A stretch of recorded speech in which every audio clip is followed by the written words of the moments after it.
الحمد لله نحمده ونستعينه ونستغفره ونؤمن به ونتوكل عليه ونعوذ بالله من شرور أنفسنا ومن سيئات أعمالنا من يهده الله فلا مضل له ومن يضلل فلا هادي له وأشهد أن لا إله إلا الله وحده لا شريك له وأشهد أن محمدا عبده ورسوله يا أيها الذين آمنوا اتقوا الله حق تقاته ولا تموتن إلا وأنتم مسلمون يا أيها الناس اتقوا ربكم الذي خلقكم من نفس واحدة وخلق منها زوجها وبث منهما رجالا كثيرا ونساء واتقوا الله الذي تساءلون به والأرحام إن الله كان عليكم رقيبا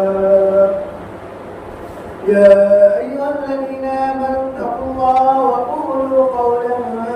سديدا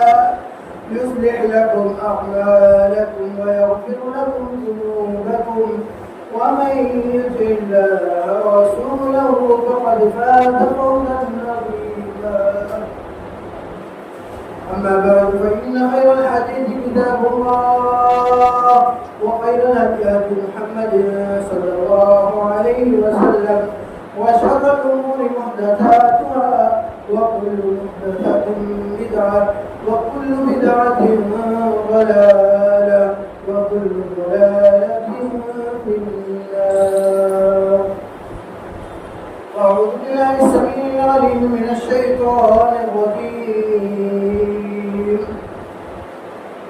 وقال تبارك وتعالى في كلامه المجيد وقال ربكم ادعوني يستجب لكم إن الذين يستكبرون عن عبادتي سيدخلون جهنم داخلين. رب اشرح لي صدري ويسر لي أمري واحلل عقدة من لساني يفقهوا قولي. اللهم انفعني بما علمتني وعلمني ما ينفعني وزدني علما. اللهم رب زدني علما. اللهم رب زدني علما. برادران اسلام محافظ الجماعة تعريفات وتوصيفات الله وحده لا شريك له وصفات بعده درود و سلام نازل ہوں تمام انبیاء کرام پر بالخصوص آخری نبی جناب محمد رسول اللہ صلی اللہ علیہ وسلم پر اللہم صلی وسلم وبارک علیہ. برادران اسلام حاضر جمع انسان اپنے لیے اللہ کی مدد اور اس کی توفیق کے بغیر کچھ بھی حاصل نہیں کر سکتا. وہ جتنی بھی کوشش کر لے جدوجہد کر لے اپنے ہاتھ پیر چلا لے لیکن اس کا کام نہیں بنے گا وہاں تک کہ اللہ رب العالمین کی مدد اور توفیق اس کو حاصل کرے. اللہ تعالیٰ قرآن کریم کے اندر ارشاد فرماتا ہے قل لا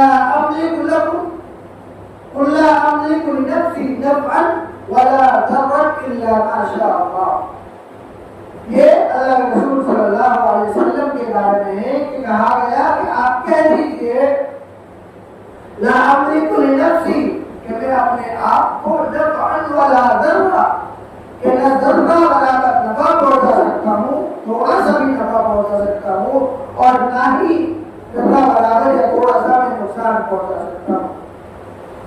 الا ما شاء اللہ مگر اتنا ہی جتنا اللہ رب العالمین نے میرے ہاتھ میں چاہا ہے. ولو كنت عالم الغیب کہ اگر میرے پاس علم غیب ہوتا اگر میں غیب کا علم جانتا ہوتا لَأَكْثَرْتُ مِنَ الْخَيْرِ تو میں بہت ساری برائیوں کو اپنے پاس سمیٹ لیتا. وَمَا مَسَّنِيَ السُّوءُ کوئی ذرہ برابر بھی کیا ہے تعریف اور برائی نہیں پہنچتی. ان انا الا نذیر و بشیر لقوم یؤمنون. حالانکہ میرا کام کیا ہے دنیا کے اندر بھیجے جانے کا مقصد کیا ہے. نبی اکرم صلی اللہ علیہ وسلم کے بعد اللہ رب العالمین کے بارے میں اللہ رب العالمین فرماتا ہے الا نذیر و بشیر کہ میرا کام کیا ہے لوگوں کو ڈرانا ہے, جہنم کی آگ سے ڈرانا ہے, اللہ کے کل قیامت کے دن ان کے پر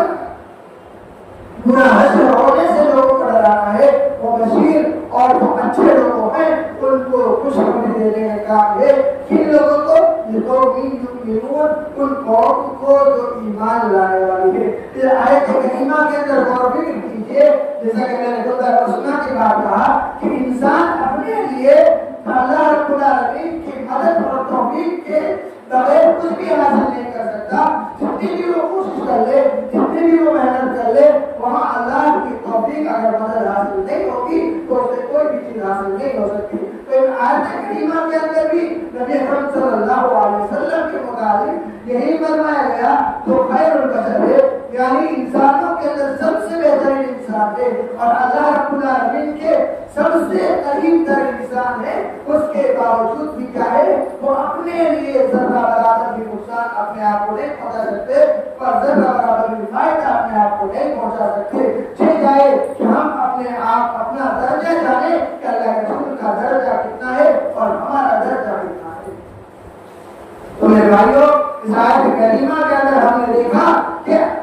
دنیا آخرت کی بھلائی صرف اور صرف ہم چاہ سکتے ہیں تو صرف اللہ رب العالمین کی توفیق اور اس کی مدد سے حاصل ہو سکتی ہے. اور اس طریقے سے قرآن کریم کے اندر دنیا و آخرت کی مفید چیزیں بیان کر دی گئی ہیں اور جو چیزیں جہنم کی طرف لے جاتی ہیں ان چیزوں کو بیان کر دیا گیا ہے. دنیا کی اچھائیوں کو بیان کر دیا گیا ہے. دنیا کی ذرہ برابر بھی جس کے اندر برائی ہے ان تمام چیزوں کو قرآن حدیث کے اندر بیان کر دیا گیا ہے. اور اللہ رب العالمین اس چیز کے متعلق فرماتا ہے کہ واللہ یدعو الی دار السلام ویہدی من یشاء الی صراط مستقیم. کہ اللہ رب العالمین کیا ہے بلاتا ہے الی دار السلام, دار السلام کی طرف, یعنی سلامتی کے دروازے کی طرف. ویہدی من یشاء, اور اللہ رب العالمین جسے چاہتا ہے ہدایت دیتا ہے الی صراط مستقیم, سیدھے راستے کی ہدایت کسے دیتا ہے جسے اللہ رب العالمین چاہتا ہے. ان دونوں آیتوں سے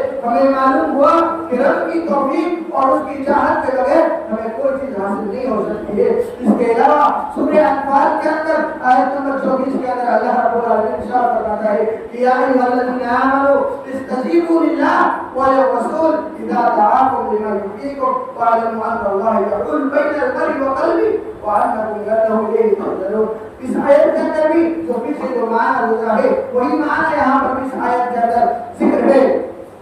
کہ اللہ کی عنایت اور اس کی مدد کے بغیر آپ ذرہ برابر بھی کچھ حاصل نہیں کر سکتے ہیں. آگے حدیث ابو ہریرہ رضی اللہ تعالی عنہ ہے, وہ کہتے ہیں کہ یقول اللہ تعالی کہ اللہ رب العالمین فرماتا ہے, یعنی حدیث قدسی ہے. حدیث قدسی وہ ہے کہ جسے اللہ کے رسول صلی اللہ علیہ وسلم جس بات کو اللہ کی طرف منسوب کر کر کہے اور وہ قرآن کی آیت نہیں ہوتی بلکہ کہے کہ اللہ رب العالمین فرماتا ہے تو اس حدیث کو حدیث قدسی کہا جاتا ہے. اللہ کے رسول صلی اللہ علیہ وسلم نے فرمایا کہ انا عند ظن عبدی وانا معه اذا ذكرني,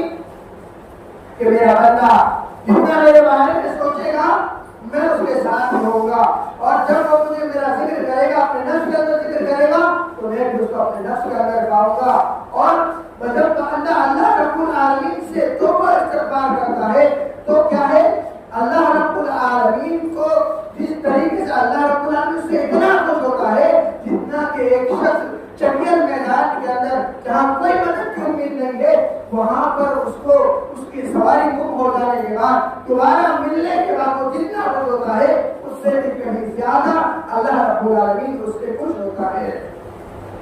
ایک بندہ ایک بارش اللہ رب العالمین سے کے قریب جاتا ہے, یعنی اللہ رب العالمین کی عبادت کے اندر یا اللہ سے دعا کر کے ایک بارش اللہ کے قریب جاتا ہے, ایک بارش اتنا ہوتا ہے اتنا قریب جاتا ہے تو اللہ رب العالمین ایک ہاتھ کے برابر اس کے قریب جاتا ہے, اور ایک ہاتھ کے برابر جو اللہ کے قریب جاتا ہے تو اللہ رب العالمین ایک دانت کے برابر اس کی طرف آگے بڑھتا ہے. اور اسی طریقے سے جو کہ اللہ رب العالمین کی طرف چل کر جاتا ہے یعنی اللہ کی عبادت کے لیے, اللہ کو راضی کرنے کے لیے, تو اللہ رب العالمین اس کی طرف دوڑ کر کے آتا ہے. لہذا جب ہم اللہ رب العالمین کی حمایت, اللہ رب العالمین کی مدد کے بغیر, اللہ کی توفیق کے بغیر ہمارا کوئی کام نہیں ہونا ہے, تو ہمارے لیے ضروری ہے کہ ہم اللہ رب العالمین سے رشتہ ناتا جوڑے. اس حدیث کے اندر بھی ہے کہ جب ہم اللہ رب العالمین کو اپنے دل کے اندر یاد کرتے ہیں, بخاری مسلم شریف کی حدیث ہے کہ اللہ رب العالمین کو اپنے دل کے اندر یاد کرتے ہیں تو اللہ رب العالمین بھی ہمیں یاد کرتا ہے. اور جب بندہ گنہگار ہونے کے بعد اللہ رب العالمین سے اس کی مدد طلب کرتا ہے یا پھر اس کے توبہ استغفار کرتا ہے, تو اللہ رب العالمین کیا ہے, اس کی توبہ کو قبول کر کے اس کی توبہ کرنے کی وجہ سے اتنا زیادہ خوش ہوتا ہے کہ اللہ نے اس کی مثال اللہ رب العالمین نے دی کہ ایک شخص بیابان جنگل میدان کے اندر, صحرا کے اندر, جہاں تک صرف ریت ہی ریت ہے, جہاں سے کہیں جانے کا راستہ اس کو معلوم نہ ہو, وہاں پر اس کی سواری ہے, سواری گم ہو جائے اور وہ سواری گم ہوئی سواری اس کو دوبارہ مل جائے تاکہ وہ اپنے سفر کو آسانی سے طے کر سکے, تو شخص کو کتنی خوشی ملے گی, اس سے کہیں زیادہ اللہ رب العالمین کو اس بندے کے توبہ کرنے کی وجہ سے خوشی ملتی ہے. اور اسی طریقے سے آگے حدیث کے اندر فرمایا کہ جب بندہ ایک بارش کے برابر اللہ رب العالمین کی قریب جاتا ہے, یعنی اللہ کی عبادت کے اندر جاتی کرنے لگتا ہے, تھوڑی سی عبادت کرتا ہے, تو اللہ رب العالمین ایک ہاتھ کے برابر اس کی طرف آتا ہے, یعنی جتنا انسان نہیں جاتا اس سے زیادہ اللہ رب العالمین اس کی طرف آتا ہے. اور جب ایک ہاتھ کے برابر اللہ رب العالمین کی طرف جاتا ہے, یعنی عبادت کے اندر اتنی فراوانی پیدا کرتا ہے کہ وہ ایک ہاتھ کے برابر ہو, تو اللہ رب العالمین ایک بات کے برابر, ایک بات کے برابر جو بڑا سا ہوتا ہے کے جتنے اللہ رب العالمین سے بندے کی طرف آگے بڑھتا ہے. اور جو کوئی اللہ رب العالمین کی طرف چل کر جاتا ہے تو اللہ رب العالمین اس کے لیے کیا ہے, اس کی طرف دوڑ کر جاتا ہے. تو میرے بھائیوں, ہمیں آپ کو معلوم ہوا کہ اللہ رب العالمین کی ذات اتنی رحمت والی ہے, اور ساتھ ہی ساتھ ہمیں یہ بھی معلوم ہوا کہ اللہ کی توفیق اور اللہ رب العالمین کی مدد کے بغیر ہم سے کوئی ہمارا کوئی کام نہیں ہو سکتا. لہذا اس عبادت کے اندر سب سے زیادہ عبادات تو بہت سی ہے, نماز ہے, روزہ ہے, صدقہ خیرات ہے, لیکن ان عبادات کے اندر سب سے اہم عبادت اللہ رب العالمین سے دعا کرنا ہے. مقبول عبادت اللہ کے رسول صلی اللہ علیہ وسلم نے فرمایا الدعاء هو العبادہ, کہ دعا کیا ہے, وہ عبادت ہے. اور دوسری حدیث ہے اس کے اندر فرمایا الدعاء هو المقبول عبادہ, کہ دعا کیا ہے, عبادت کا مرد ہے, عبادت کا دماغ ہے. یعنی جو عبادت کرتے ہیں وہ دعا کے ذریعے سے, وہ انسان کا جس طریقے سے دماغ کام کرتا ہے اسی طریقے سے انسان کا اللہ رب العالمین سے دعا کرنا اسی طرح کام کرتا ہے. تو میرے بھائیو, دعا یہ ہم پہلے جانتے ہیں کہ دعا کی کتنی قسمیں ہیں. تو پہلے دعا کی دو قسمیں ہیں. اس کی سب سے پہلی قسم یہ ہے کہ ہم جو دعا کرتے ہیں وہ عبادت کے لیے کرتے ہیں. تو ہم نماز پڑھتے ہیں تو اس کے اندر کیا ہے, ہم دعا ساتھ میں پڑھتے ہیں تو ہمارے اس کے اندر حاجات اور ضرورت نہیں ہوتی ہے, بلکہ ہوتا ہے ہم اپنی عبادت کے خاطر وہ دعا کرتے ہیں. تو سب سے پہلی دعا کی قسم کیا ہوئی, وہ عبادت ہوئی. اور دوسری قسم کیا ہوئی, وہ حاجات کے لیے, انسان کی جو ضرورت ہوتی ہے اس ضرورت کو پوری کرنے کے لیے, جو تکلیف انسان کو دنیا کے اندر پہنچی ہے اس تکلیف کو اپنے آپ سے دور کرنے کے لیے, انسان سے جو گناہ صدر ہو گیا ہے اس گناہ سے معافی طلبی کرنے کے لیے, اور انسان سے جو جنت کا راستہ ہو چکا ہے اور اللہ رب العالمین کو راضی کرنے کا جو راستہ ہو چکا ہے, اس دعا کے ذریعے سے کیا ہے, وہ اللہ رب العالمین کے راستے کو آسان کرنے کے لیے. اور جو قبر کے اندر جو اللہ رب العالمین کے سوال جواب ہونے والے وہاں فرشتے سوال جواب کر رہے, اس قبر کے اندر کامیابی کے واسطے دعا ہے. یہ دعا ہے تو لہذا دعا کے دو مفہوم ہوئے, ایک دعا عبادت کے لیے ہوتی ہے اور دوسری دعا کا ہے حاجت اور ضرورت پوری کرنے کے لیے ہوتی ہے. میرے بھائیوں, یہ دعا یہ بہت اہم چیز ہے. جیسا کہ میں نے ابھی کہا کہ دعا عبادت کا مقصد ہے اور اسی طریقے سے یہ دعا کا ہے ایک عبادت ہے اور غیر اللہ سے دعا کرنا یہ شرک ہے. اگر کوئی غیر اللہ سے دعا کرتا ہے تو وہ سلم اللہ شرک کرتا ہے اور اس کے تمام اعمال برباد کر دیے جاتے ہیں. کیونکہ یہ عبادت دعا ایک ایسی چیز ہے جب انسان اللہ کو پکارتا ہے تو اللہ رب العالمین اس کو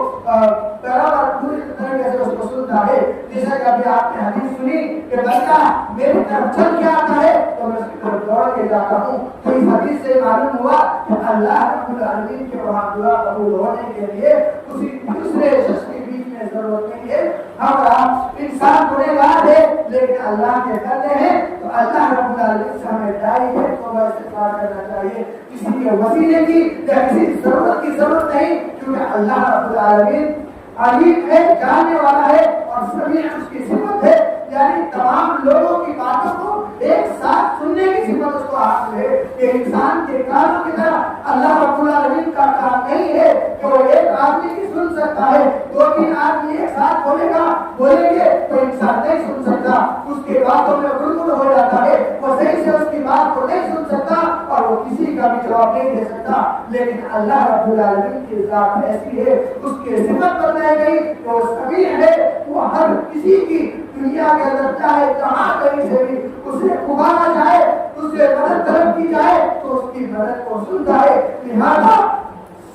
اللہ کو پکارنے کے اندر کسی تیسرے شخص کی یا کسی تیسرے ذات کی کوئی ضرورت نہیں. سیدھے سیدھے اللہ رب العالمین کو پکار سکتے ہیں. اللہ رب العالمین سے اگر شرک کیا گیا تو انسان کے اعمال کیا ہے برباد کر دیا جاتے ہیں. اللہ رب العالمین قرآن کریم کے اندر ارشاد فرماتا ہے کہ وقال المسیح یا بنی اسرائیل اعبدوا اللہ ربی وربکم انه من يشرك بالله فقد حرم الله عليه الجنه ومأواه النار وما للظالمين من انصار. کہ اے بنی اسرائیل, وقال المسیح اور مسیح سے کہا کہ اے بنی اسرائیل, بنی اسرائیل اعبدوا اللہ ربی وربکم, کہ تم مسیح نے اپنی قوم سے کہا کہ تم میرے اور اعبدوا اللہ ربی وربکم, جو میرا اور تمہارا رب ہے تم اس کی عبادت کرو. انه من يشرك بالله, اور جو کوئی اس کے ساتھ کسی دوسرے کو شرک کرے گا فقد حرم الله عليه الجنہ, تو شرک کرنے کی وجہ سے اللہ رب العالمین اس کے اوپر کیا ہے جنت کو حرام کر دے گا. ومأواه النار, اور اس کے لیے کیا ہے ٹھکانہ اس کا جہنم بنا دے گا. وما للظالمین من انصار, اور جو ظالم لوگ ہیں ان کا کوئی مددگار نہیں ہوگا. کل قیامت کے دن جو ظالم لوگ ہیں یعنی اللہ کے ساتھ شرک کریں گے, چاہے وہ دعا میں ہو یا عبادات کے اندر ہو, وہ شرک کریں گے تو ایسے ظالموں کے لیے کل قیامت کے دن کوئی مددگار نہیں ہوگا. ان کے سامنے ان کی مدد کے لیے, ان کی شفاعت کے لیے, ان کی معافی طلبی کے لیے کوئی بھی سامنے نہیں آئے گا. اور اسی طریقے سے اللہ رب العالمین سورہ جن کے اندر ارشاد فرماتا ہے کہ وَأَنَّ الْمَسَاجِدَ لِلَّهِ فَلَا تَدْعُوا مَعَ اللَّهِ أَحَدًا, کہ یقیناً یہ مسجد ہے, یہ سجدہ گھر جو جس کے اندر سجدہ کرتے ہیں مسجد ہے وہ اللہ رب العالمین کے لیے ہے. فَلَا تَدْعُوا مَعَ اللَّهِ أَحَدًا, تو تم اللہ رب العالمین کے ساتھ کسی دوسرے کو شریک نہ کرو. تو اس آیت کریمہ کے اندر بھی اللہ رب العالمین نے بندے کی عبادت کا جو مقصد بتایا اور ساتھ یہ بھی ان کو حکم دیا کہ آپ یہ مسجدیں اللہ کی عبادت کے لیے ہے, اس کے اندر صرف اور صرف اللہ کی عبادت کی جائے, اور تم عبادت کرو تو صرف اللہ کی عبادت کرو. تدعوا مع اللہ احدا, اللہ کے ساتھ کسی دوسرے کو شریک نہ ٹھہراؤ. تو لہذا اس آیت کریمہ سے بھی معلوم ہوا کہ جب ہم اللہ رب العالمین سے دعا کرنے کے اندر غیر اللہ کو شرک کرتے ہیں, شریک کرتے ہیں, غیر اللہ کو ذریعہ بنا کر کے, وسیلہ بنا کر کے کہ بڑا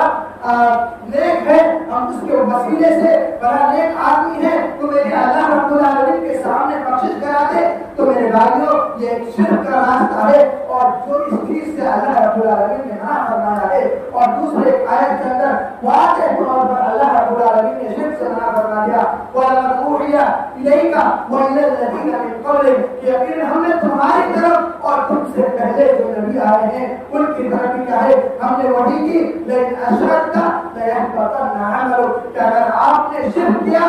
لَيَحْبَطَنَّ عَمَلُكُمْ، تو ہم آپ کے اعمال کو برباد کر دیں گے، وَلَتَكُونَنَّ مِنَ الْخَاسِرِينَ، اور تم چاہے خساروں میں خسارہ پانے والوں میں سے ہو جاؤ گے۔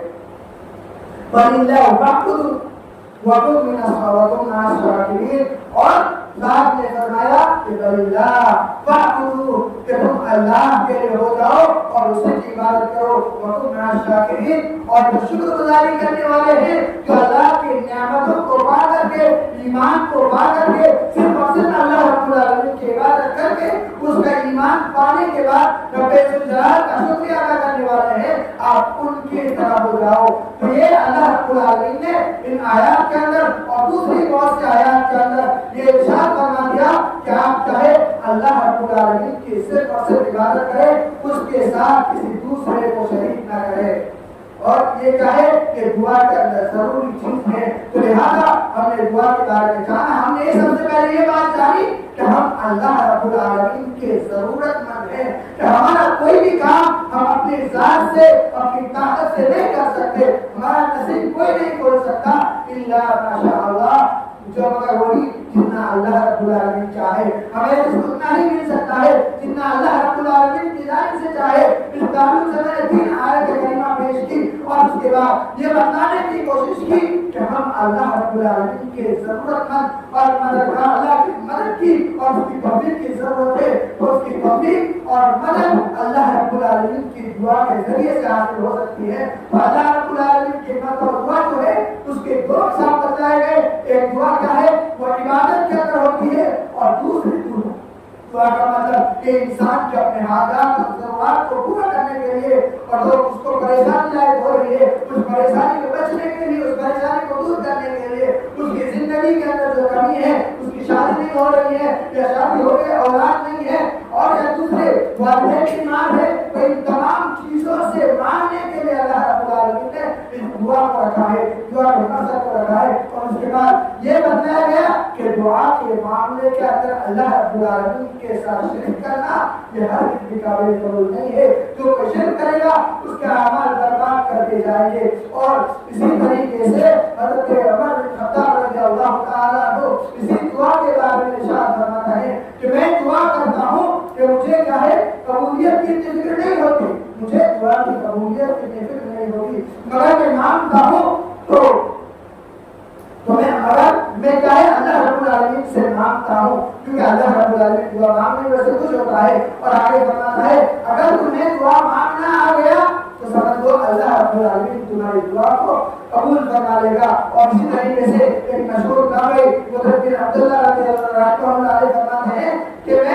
میں نے خیر کے معاملے میں غور و فکر کیا تو میں نے پایا کہ خیر تو بہت سی چیزوں کے اندر ہے، لیکن پھر میں نے غور کیا کہ تمام خیر جو ہے وہ دعا کے اندر شامل ہے، لہذا یہ دعا کرنا یہ کیا ہے اپنے اندر بہت سے خیر اور بھلائی کو شامل ہے۔ حضرت نعمان بن بشیر والی بات میں پہلے بیان کر چکا ہوں کہ دعا کیا ہے یہ عبادت ہے، اور اسی طریقے سے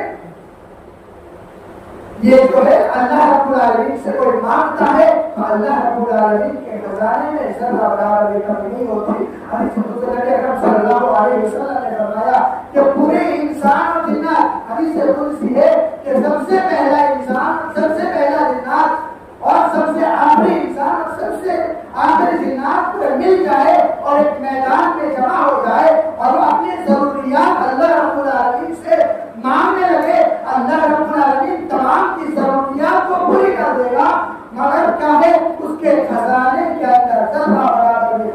کمی نہیں آئے گی۔ اللہ نے آگے فرمایا کہ اس کے خزانے میں اتنی ہی کمی آئے گی جتنی کہ ایک سوئی کو سمندر کے اندر ڈباؤ اور ڈبا کر کے نکالو، جتنا پانی سوئی کے اوپر آئے گا اتنی ہی اس کے خزانے کے اندر کمی آئے گی۔ لہذا اللہ رب العالمین سے مانگیے، اللہ رب العالمین سے اپنا رابطہ جوڑیے، کہ اللہ سے استغفار کرنا، اللہ کے سامنے مانگنا یہ اللہ کو خوش کرتا ہے، اور ساتھ ہی ساتھ اللہ رب العالمین کی نعمتیں ہمیں حاصل ہوتی ہے۔ اللہ تعالیٰ سورہ نور کے اندر ارشاد فرماتا ہے کہ وَقُلْ تُسْتَغْفِرُوا رَبَّكُمْ، اور کہا کہ آپ اپنے رب سے کہے استغفار کیجئے، انہ کان غفارا، اللہ رب العالمین تمہارے گناہوں کو معاف کرنے والا ہے، تمہاری دعاؤں کو قبول کرنے والا ہے، چاہے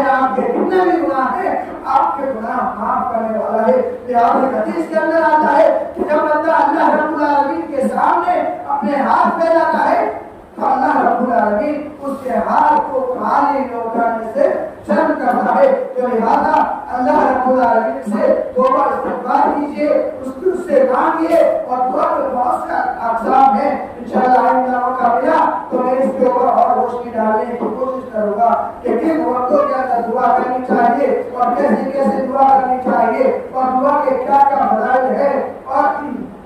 جو پچھلے اقوام میں جنہوں نے دعا کی ان کی دعا کس طرح قبول ہوئی, یہ تمام چیزیں ایک خطبے کے اندر ایک چیزیں شامل ہو گئی. تو لہٰذا یہاں کا پہلا خطبہ دعا کے متعلق کہ جس کے اندر دعا کی اہمیت بتائی گئی کہ ہم انسانوں کی زندگی کے اندر دعا کی اہمیت کتنی بڑی ہے. اس بات سے ہم اندازہ لگا سکتے ہیں کہ نبی اکرم صلی اللہ علیہ وسلم نے فرمایا کہ انسان کی جو تقدیر ہے اس کو کوئی چیز نہیں بدل سکتی الا دعا, مگر دعا ایک ایسی چیز ہے تو اس کی جو تقدیر کو بدل سکتی ہے. اور یہ دعا انسان کی ضرورت اور حاجت جو مانگنا اللہ رب العالمین کو خوش کر دیتا ہے, یہ دعا کی وجہ سے انسان کے دل سے جو کمزوری اور جو برائی ہوتی ہے وہ نکل جاتی ہے. وہ اس کے ذریعے سے انسان اللہ رب العالمین کے قریب کر جاتا ہے اور اللہ رب العالمین سے زیادہ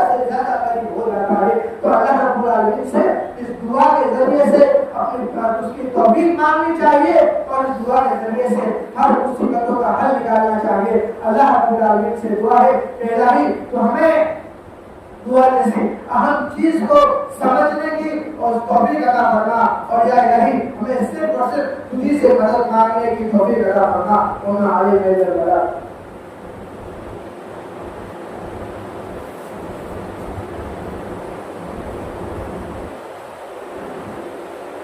الحمد لله نحمده ونستعينه ونستغفره ونؤمن به ونتوكل عليه ونعوذ بالله من شرور انفسنا ومن سيئات اعمالنا. من يهده الله فلا مضل له ومن يضلل فلا هادي له, واشهد ان لا اله الا الله وحده لا شريك له واشهد ان محمدا عبده ورسوله. اما بعد,